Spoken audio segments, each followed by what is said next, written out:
Hi, this is Matt Radin. I'm known as JV Man. That's joint venture attorney, mediator, and network manager. And as network manager, I head up what's called an NMO, a network management organization, and we manage collaboration and referrals. And Stephanie O'Brien, who's here today, is going to give us some information about how she works within the NMO and how she works with our members to help them to manage collaboration and referrals. Hey, Stephanie, how's it going? Awesome. How are you doing? I'm doing great. Glad to hear that. So here we go. So what's your role in Libertizing Dentists? Basically, I help our members to take their complex and high-level field of expertise, and I help them to break it down into phrasing that their ideal clients can really see the value of, that they can be motivated to purchase. And so often we know the value of our offers, but our ideal clients don't necessarily understand it as well as we do. So I help them to phrase it in a way that their ideal clients can understand. Well, and we've been recently adopting a new approach, which is we co-author articles with some of our members. So we really give them the authority, expert marketing, where we can present them as an expert in their field, right? Absolutely. That's part of our group marketing message strategy, where we help people to market themselves not just all by themselves, not just their one field of expertise, but as part of something bigger, part of a network management, or part of a managed joint venture, where instead of just getting the expertise of one person, the client can get the expertise of multiple specialists all in one 2XPV team, 2XPV being short for double your practice valuation. Yeah, it's really synergistic, right? Because if one doubles their practice valuation, chances are a second and a third are also being helped in that direction, right? So we always plug in the legal and the accounting and the financial planning, because any one of them can help a dentist double their practice, and in the process help the law firm or the accountant to double their practice as well, right? So when we're doing group marketing messages, we're really not only getting a message for the group, we're actually presenting each of the member of the group as more valuable because of their ability to collaborate with the other members of the group. Absolutely. It makes a great unique selling proposition, because once again, instead of the dentist having to hunt through all these different professionals and spend a lot of time that they should have been spending on their clinical work, they can just get all the services that they need all in one place, and they can get those services coordinated in ways that help prevent important information from slipping through the cracks, or professionals who aren't really talking to each other having errors where one of them thinks something, the other's done something important but the other hasn't, or services that they should have been coordinating on just don't get completed. Right. Yeah, I know you've got some horror stories of people who haven't had that kind of coordination and ended up losing a lot. Oh, sure. I mean, just the case of James Gandolfini, Tony Soprano, the state lost over $30 million because nobody looked over the attorney's shoulder and said, hey, you're making a big error. And so it wasn't until he was dead and too late that they caught the error. So, the MRA, the multiple referral agreement, is, or the NMO, the network management organization, is based upon a lot of experience with the realtor community and the multiple listing service. Now, when a realtor would start the process, they go out and get the homeowner seller to sign a multiple listing agreement.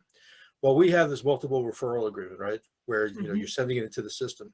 And then we have, so that's an MRA, and the provider referral agreement is when the system is now sending a referral to one of the members. So one may be making some money as a referring member, and the other's making a lot more money as the provider member, because they're actually getting a client for their business. Can you explain how you work within that MRA PRA process? What do you do within it? Because I know you do a great job with it. So thank you. If you explain how you do that. Okay, so what I basically do is when I meet a new person who seems like they might be a good ideal client or a good potential member for the NMO, what I do is I talk with them. I find out what their needs are, what they want to accomplish, what challenges are in their path stopping them from accomplishing that, what kind of services they might need. In the case of providers, what kind of services they can provide and how they synchronize with the rest of the services we have. And then once I've got all that information written down, I fill out the MRA, and that includes who they are, what they're seeking, what they need, all the information that we need in order to easily facilitate referrals and collaboration. So then I send that information over to Matt, once I've got the person's permission, send that over to Matt, and then he'd look that over. And he has a comprehensive database of all the different things that, all the different people we've got in our system, all the different people who are working with, all the different services they provide. And that way he can give very informed recommendations regarding, okay, this person needs this service, this person needs this service. And instead of all the different members needing to remember all each other's services, which has too high a chance of being like that, post-networking event, oh yeah, I'll totally send somebody over to you if I meet somebody who needs you, and then totally forgetting about it. We've got somebody who's actually managing that system, who has this database of all these people, who can consistently remember, okay, we do have somebody who fits this, we have somebody who fits this. So the process of referrals is baked into the system instead of just being an afterthought that tends to get forgotten. Then once Matt has all that information and is going through that database, he can connect the client with all the different services they need. And of course, it's still up to the client, still up to this client what all services they actually purchase. But once they do purchase them, we have the person providing the services purchase fills out a PRA, the provider referral agreement. And that way we're documenting who's providing services to who, so we have that record for collaboration purposes. And it also ensures that the person who sent the referral is able to get paid. Where it's legal within the law, there are some industries where you got to be careful with that, but where it's legal to do so, they can pay the person who referred them. And that way, all these people within our network who have all these complementary fields of expertise, they are financially incentivized to keep on sending each other referrals, just like I'm financially incentivized to keep on finding people for our members. Great. Now, you know that this recording is going to be accessed by a number of people through Capture Page.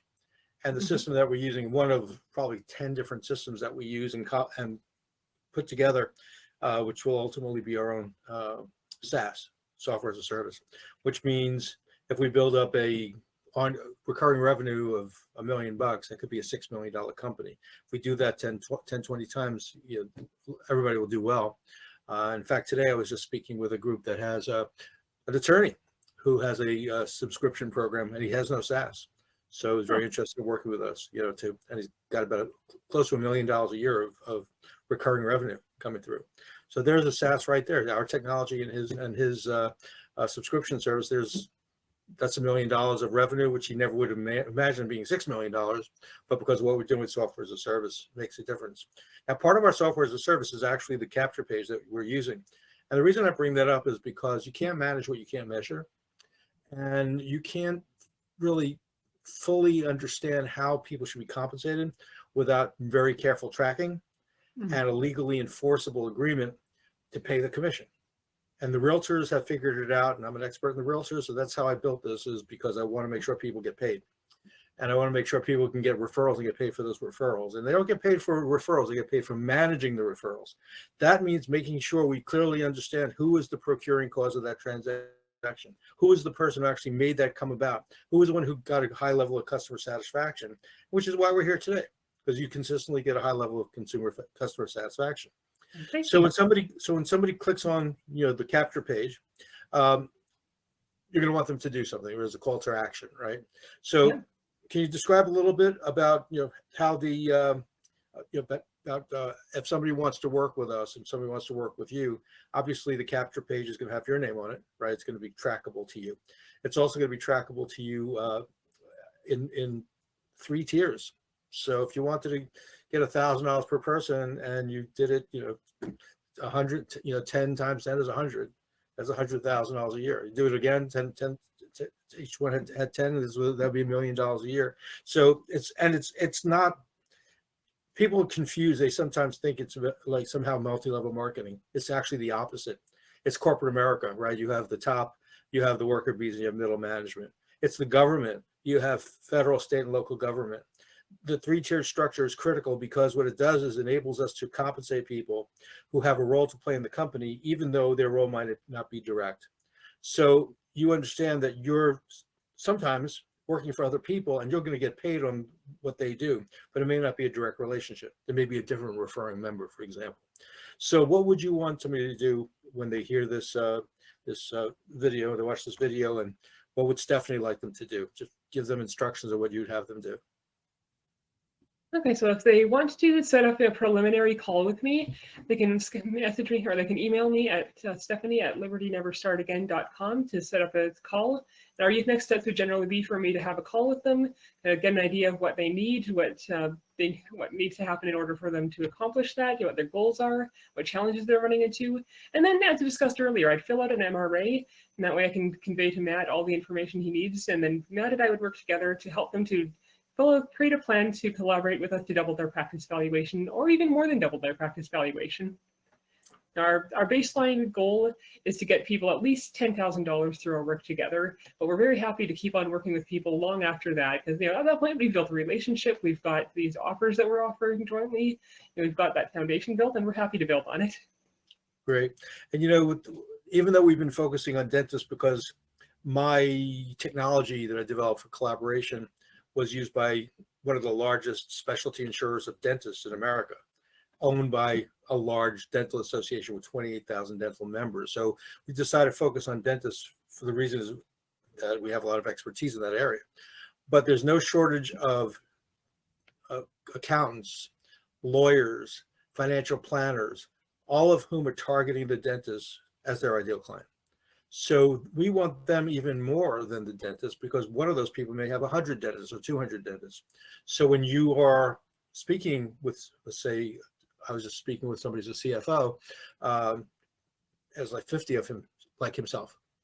So we can replicate him and then help them to get 100, 200, 1,000 dentists for their practices. But because it's spread out throughout the country, our chances of making that happen is so greatly increased. But this process is standardized and centralized with the NMO, and you are running a lot of those processes personally. So as a result of that, the members' chances of having a paying client are greatly enhanced, because it's better than having a salesperson. What they have is expertise that we're giving them. We're giving them a collaborative environment where they have group members who are all touting their ability. And most importantly, we are doing a better job for the client than they could possibly do on their own.